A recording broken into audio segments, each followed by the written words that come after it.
Hello bachcho, let's read this question. The question says the straight chain polymer is formed by statement number 1, hydrolysis of substituted chlorosilane. This is CH3 2SiCl2, which means substituted chlorosilane, followed by condensation polymerization. Hydrolysis of, again this is substituted chlorosilanes, which is CH3 3SiCl, followed by condensation polymerization. Statement 3 says hydrolysis of CH3SiCl3 followed by condensation polymerization. And the last statement says hydrolysis of CH3 4Si by addition polymerization. So if we look at the key concept of this solution,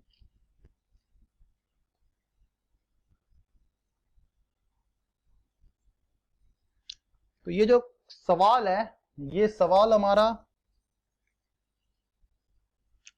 basically सिलानॉल्स से जुड़ा हुआ है, followed by polymerisation chapter. Polymerisation में आपने पढ़ रखा है condensation polymerisation and addition polymerisation, तो वहीं से ये क्वेश्चन आया हुआ है. Now looking at the solution part of this question.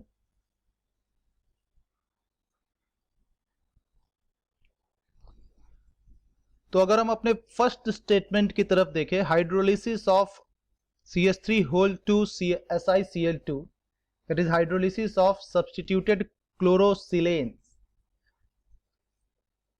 and then we would undergo condensation polymerization. तो क्या हमें एक स्ट्रेट चेन पॉलीमर मिल रहा है, वो हमें चेक करना है यहाँ पे. अब तो let's write down the reaction.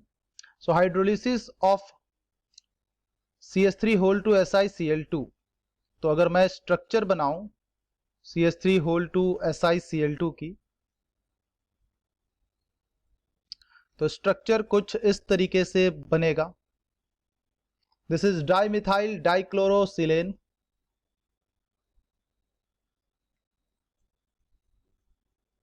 This is dimethyl dichlorosilane. अब अगर मैं इसका हाइड्रोलिसिस करवाऊं तो यहां से 2 यूनिट HCl के बाहर निकल जाएंगे, जैसा कि हम देख पा रहे हैं, और हमें मिल जाएगा डाइमिथाइल सिलानॉल. डाइमिथाइल सिलानॉल, जैसे कि आप देख रहे हैं कि Si के साथ 2 यूनिट OH ग्रुप जुड़े हुए, तो ये हमें दे देगा सिलानॉल.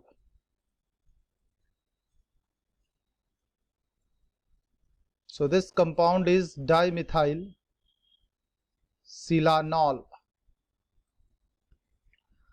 अब डाइमिथाइल सिलानॉल क्या कंडेंसेशन पॉलीमराइजेशन, तो इसे मैं कुछ इस तरीके से रीअरेंज करके लिख दे रहा हूं ताकि मुझे कंडेंसेशन पॉलीमराइजेशन मतलब removal of small units like H2O HCl. अब क्योंकि यहाँ पे आपको OH और H दिख रहा है, तो इस रिएक्शन में वाटर का रिमूवल होगा, राइट. तो जब हम यहां से वाटर का रिमूवल करें, पहले यूनिट से हाइड्रोजन और दूसरे यूनिट से जब हम OH ले ले और हम वाटर का रिमूवल करें, तो हमें क्या मिल रहा है यहाँ पे.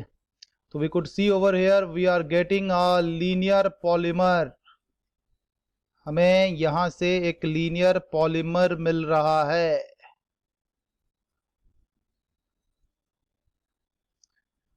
सो द करेक्ट स्टेटमेंट जो हमें यहाँ पे दिख रहा है, आप देख पा रहे हैं कि जब मैंने कंडेंसेशन पॉलीमराइजेशन करवाया डाइमिथाइल सिलानॉल का, तो हमें यहाँ से एक लीनियर पॉलीमर मिल रहा है आफ्टर पॉलीमराइजेशन. तो basically hydrolysis of substituted chlorosilanes yield silanols, and this silanols which undergo polymerisation to give us a linear polymer. अब इन सारे सब्स्टिट्यूटेड क्लोरोसिलेंस में से जो हमें स्ट्रेट चेन पॉलीमर देगा, that's CH3 whole 2 SiCl2. So the correct statement to this question is option number 1. The final answer to this question is option number 1. So hope you guys understood it well. Best of luck.